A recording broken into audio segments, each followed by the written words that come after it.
(2020년 7월 19일) 주일 예배 설교입니다.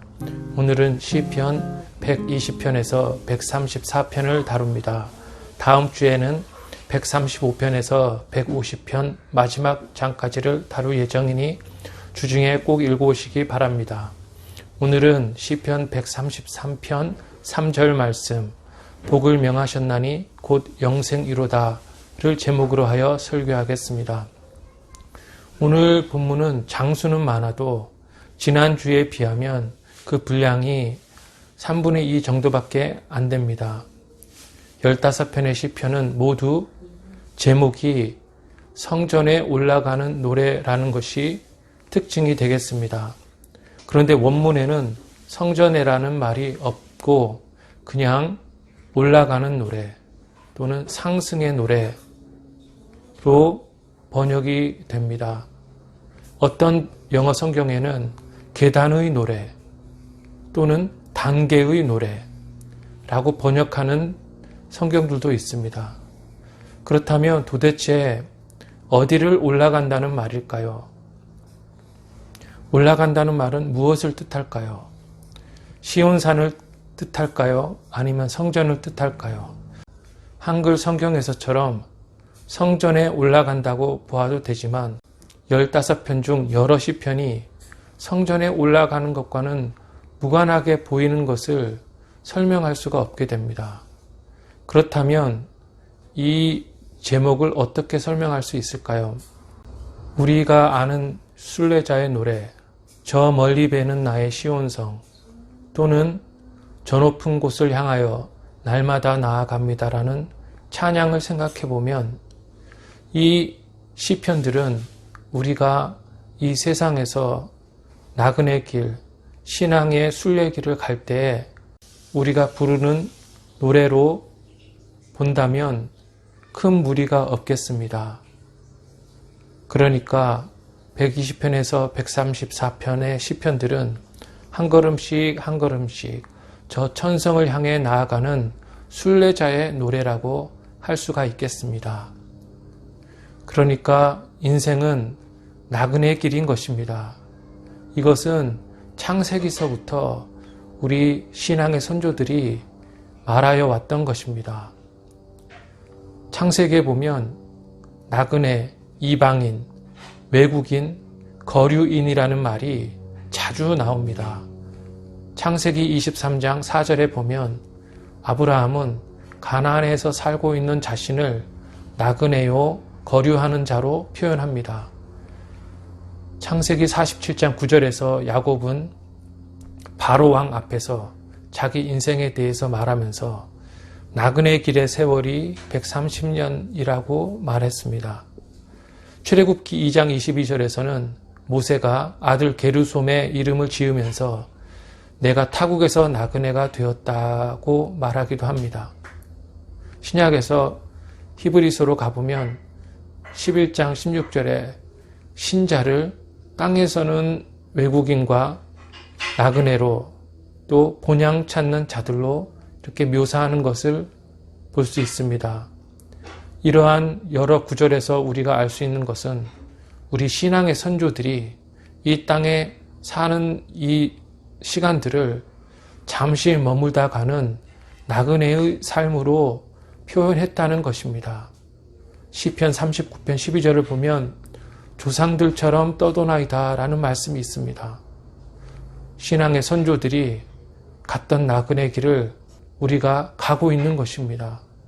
또 이 구절은 이 세상에서 여러 모양으로 환난의 길을 가는 이 순례자를 떠돈다라고 표현한 것은 매우 적절하다고 할 수 있겠습니다.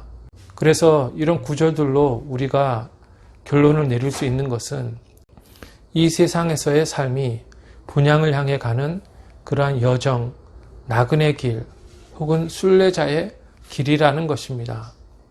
미국 역사를 보면 필그림이 누구인지 우리가 다 알고 있습니다.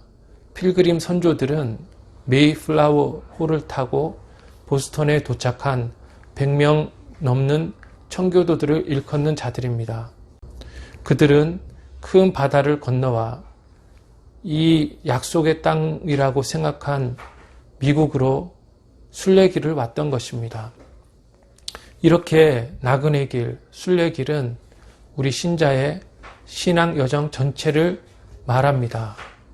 그런데 우리는 또한 우리 한 주간의 삶이 좁은 의미의 순례길이라고 말할 수 있는 것을 또한 알 수 있습니다.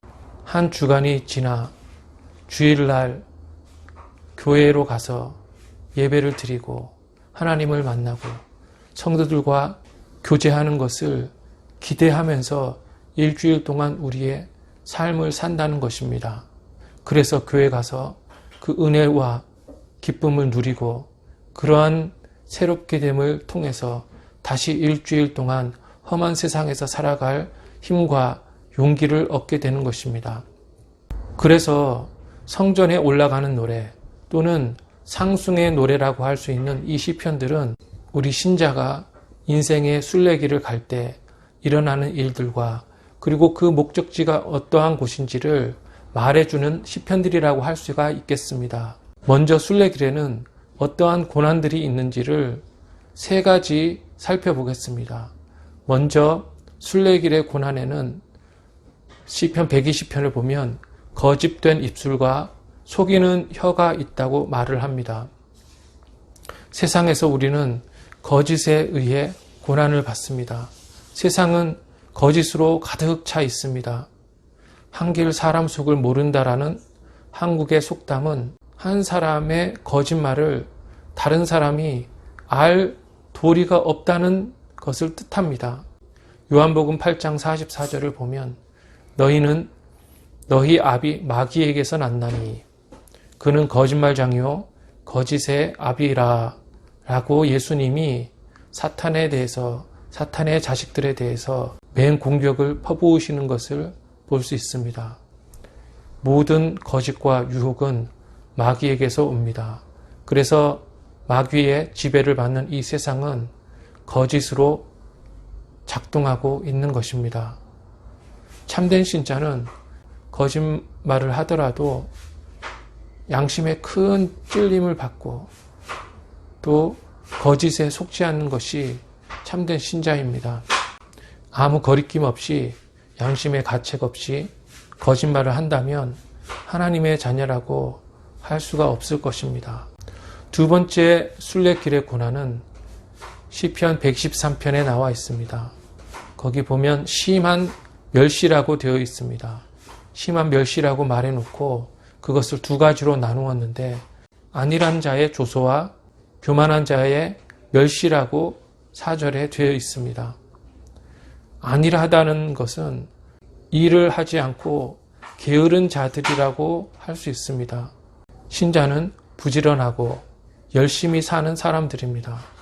그런 사람들을 보고 이 안일하고 태평한 자들이 뭐 그렇게 사느냐? 그렇게 살아도 왜 그 모양이냐? 그렇게 살아 뭐하냐? 라고 조롱하는 것입니다. 또 심한 멸시의 두 번째는 교만한 자들의 멸시입니다.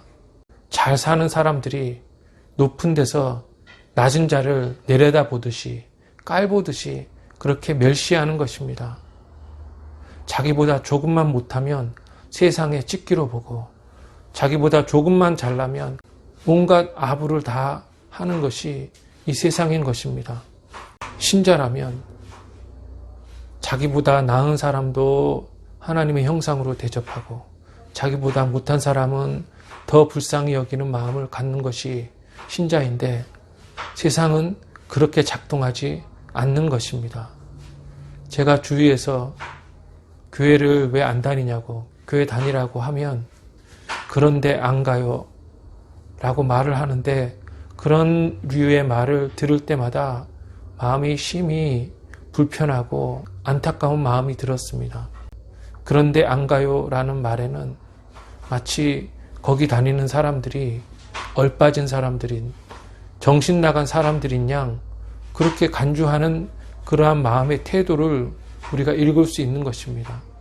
신자는 일주일 동안 살아가면서 그러한 사람들에 둘러싸여 살아가고 있는 것입니다. 신자의 순례길의 세 번째 고난은 124편에 표현되어 있습니다.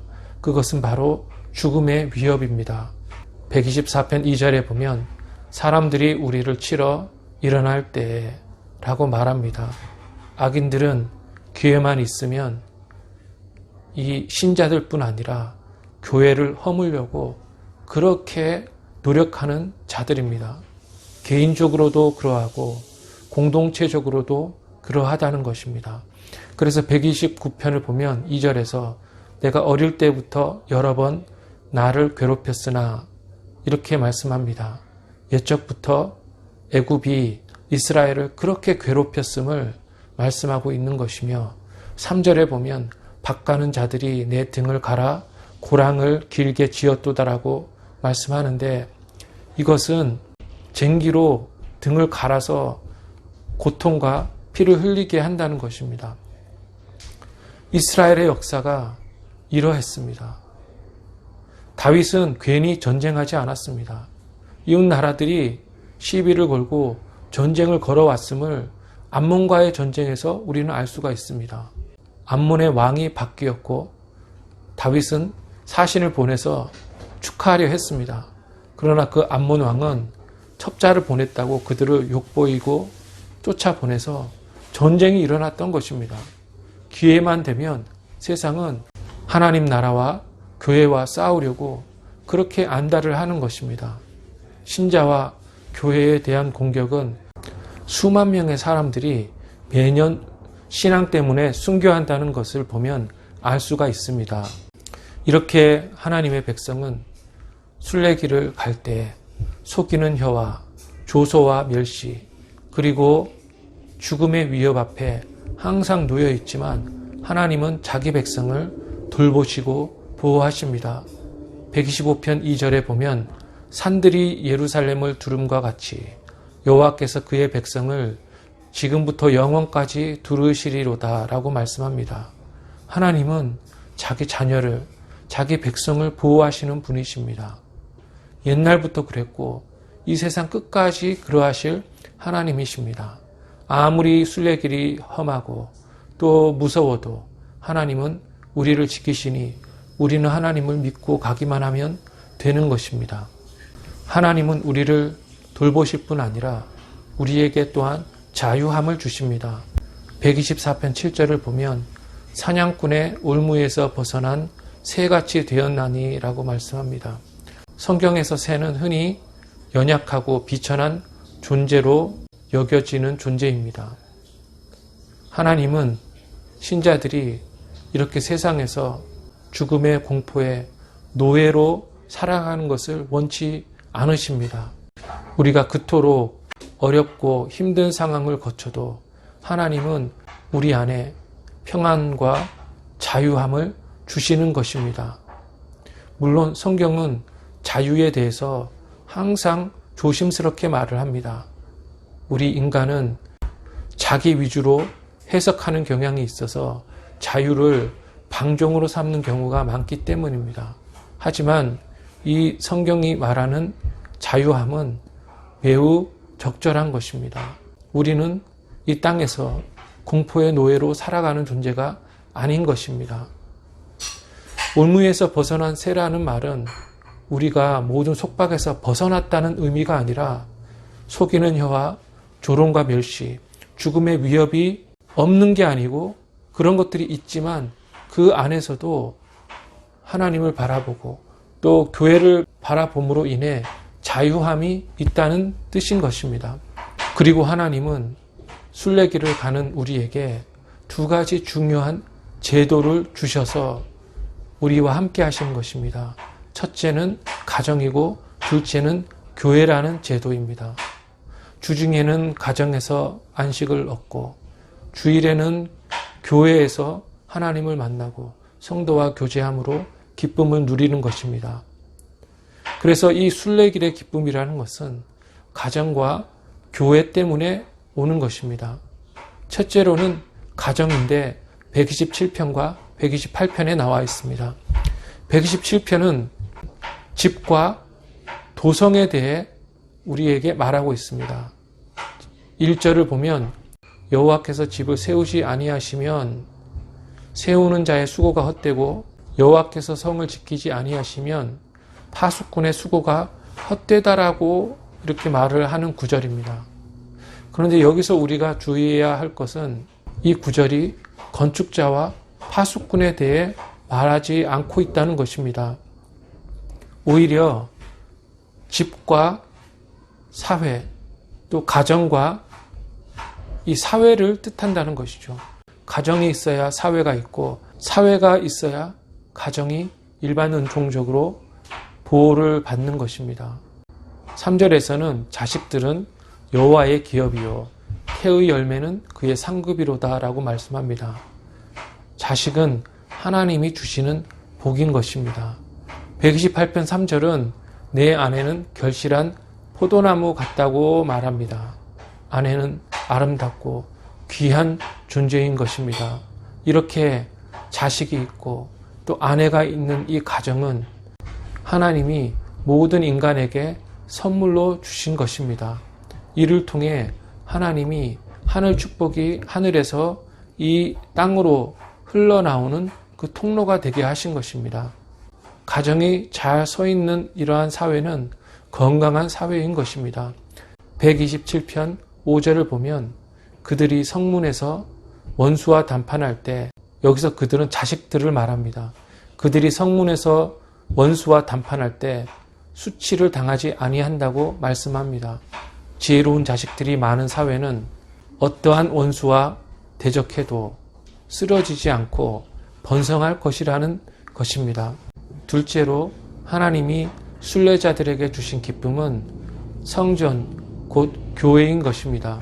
122편 1절에 보면 여호와의 집에 올라가자 할 때에 내가 기뻐하였도다 라고 말씀합니다. 우리는 교회를 가는 기쁨으로 가득 찬 존재인 것입니다.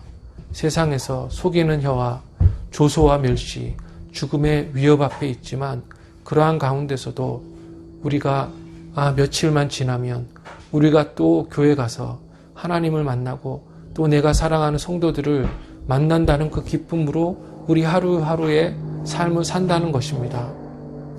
126편에 보면 시온의 포로라는 표현이 있습니다. 예루살렘은 3차에 걸쳐서 바벨론의 침공을 받았고 또 3차에 걸쳐서 다시 예루살렘으로 귀환하게 됩니다. 최종적으로 망하는 때는 주전 586년이고 또 처음 귀환하는 때는 주전 538년입니다. 고레스 왕이 칙령을 내려서 모든 유대인들에게 고향으로 돌아가라는 그러한 명령을 내렸기 때문입니다. 그래서 1차 귀환 때 가장 많은 유대인들이 돌아왔습니다. 예레미야는 유다가 멸망한 후 70년이 지나 돌아올 것이라고 예언했고 모든 유대인들은 이것을 마음에 새기고 있었습니다. 그러니까 언젠가는 돌아갈 날이 있을 것이라고 항상 그렇게 기대하면서 그 포로의 삶을 살았던 것입니다. 그렇게 기다리던 세월이 1년, 10년, 20년, 40년, 어느덧 50년이 되었는데 왕이 유다로 돌아가라는 명령을 내린 것입니다. 그때 얼마나 기뻤을까요? 20살의 포로로 끌려갔던 사람이라면 벌써 70살이 되었을 텐데 이 말을 듣고 너무 기뻐서 126편 2절에 보면 꿈꾸는 것 같았도다 라고 말씀합니다. 우리가 교회를 간다고 생각할 때 그리고 우리가 생각하는 그리고 우리가 마음에 그리는 그 본향으로 돌아간다고 생각할 때 우리의 마음이 항상 기쁘고 들뜨는 것입니다. 어떤 사람의 간증이 기억이 납니다. 어렸을 때 교회를 다니다가 젊어서 세상으로 가며 교회를 떠났는데 어느 날 교회를 다시 오랜 세월이 지난 후에 돌아가 보니 자기가 돌아간 날에 기쁜 날, 주다의 죄 다 씻은 날 하며 찬송을 하는 것이 다 자기를 위한 찬송이었다고 생각하며 감격이 되어서 눈물을 많이 흘렸다는 그러한 간증이었습니다. 교회를 간다는 것, 하나님 품으로 간다는 것, 천국으로 간다는 것, 이러한 소망은, 이러한 기대는 큰 기쁨을 안겨주는 것입니다. 그렇다면 왜 교회가 그렇게 복된 곳일까요? 교회는 두 가지 아름다움이 있습니다. 첫째는 122편 3절에 잘 짜여진 성읍이라는 이 표현과 관계가 있습니다. 교회는 건물에 관한 것이 아니고 그 신앙의 견고함 때문에 아름다운 것입니다.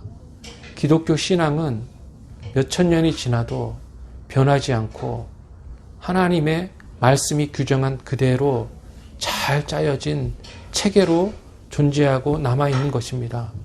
시대가 변하고 장소와 상관이 없이도 이 교회는 항상 견고한 것입니다. 말씀은 천지를 지으신 하나님이 인간에게 주신 최고의 선물이며 교회는 그 말씀이 규정하신 대로 하나님이 그리스도를 통해 그대로 주신 또 최고의 그러한 제도인 것입니다. 교회가 영원한 것은 하나님의 말씀이 영원하고 또 영원하신 말씀이 그 교회를 그리스도를 통해 주셨기 때문인 것입니다. 이 교회는 그리스도를 머리로 하는 영적인 몸입니다. 인간의 몸을 예로 들자면 몸에는 여러 가지 지체가 있는 것입니다. 그것을 우리는 한 몸이라고 말을 하지 여러 지체라고 하지 않는 이유가 있습니다. 우리가 걸어갈 때 팔은 뒤로 가려고 하고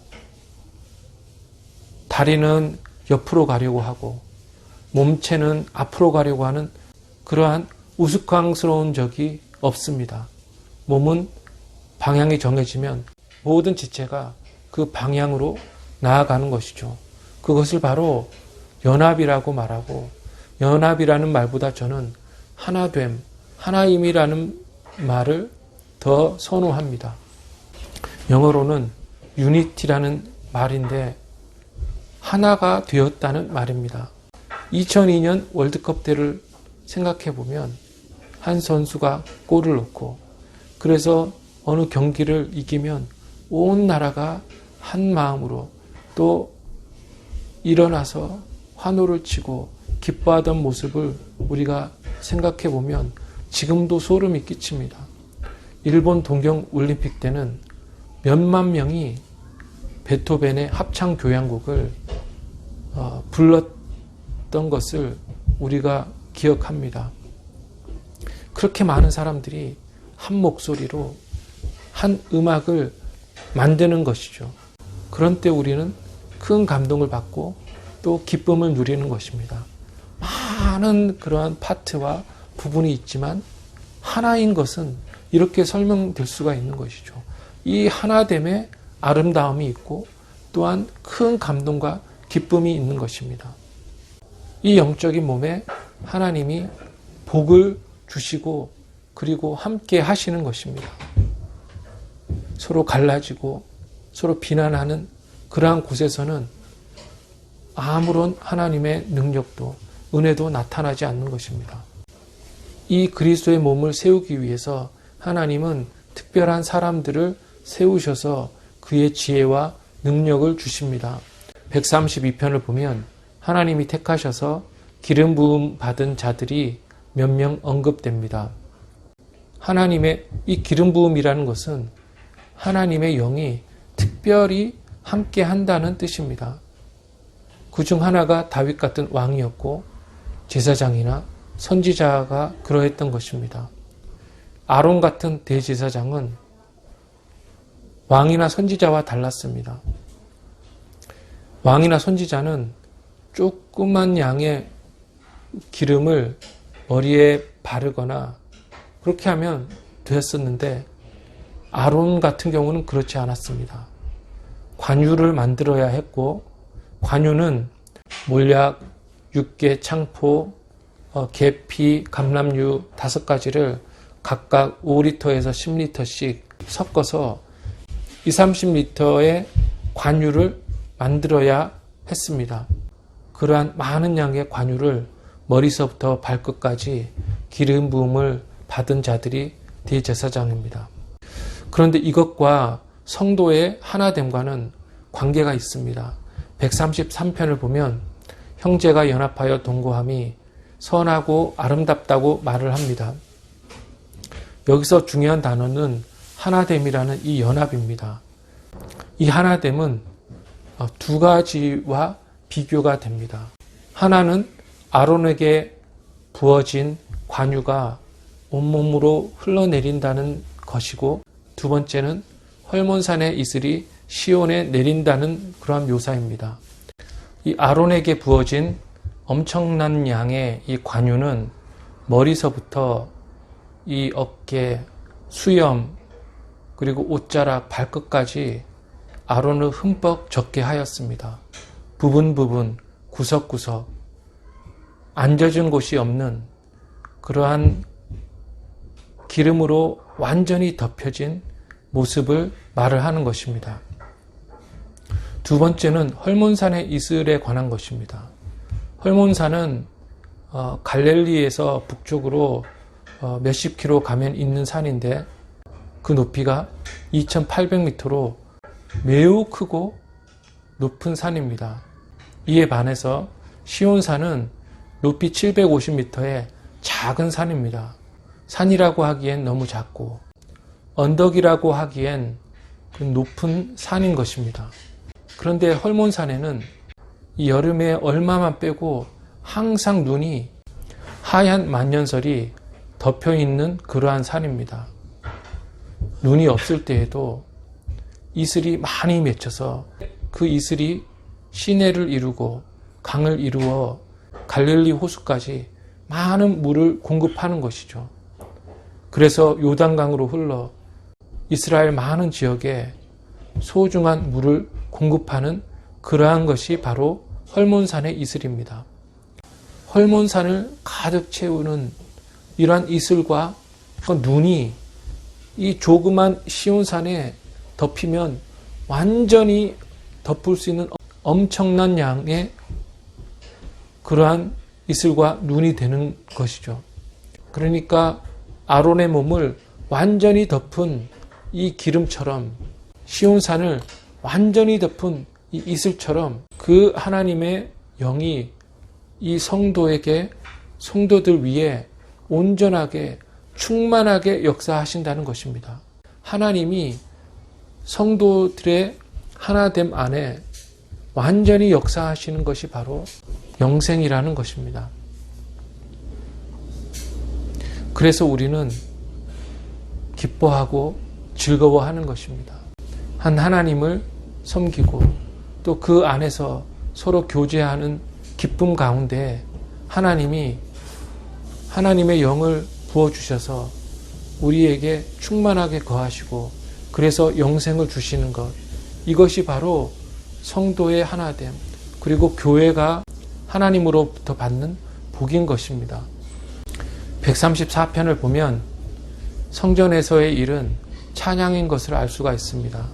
수만 명의 합창처럼 한 목소리로 응원하고 기뻐하는 그러한 광경처럼 성전에서 모든 하나님의 백성은 하나님을 찬양하고 그 안에서 기쁨을 누리는 것입니다.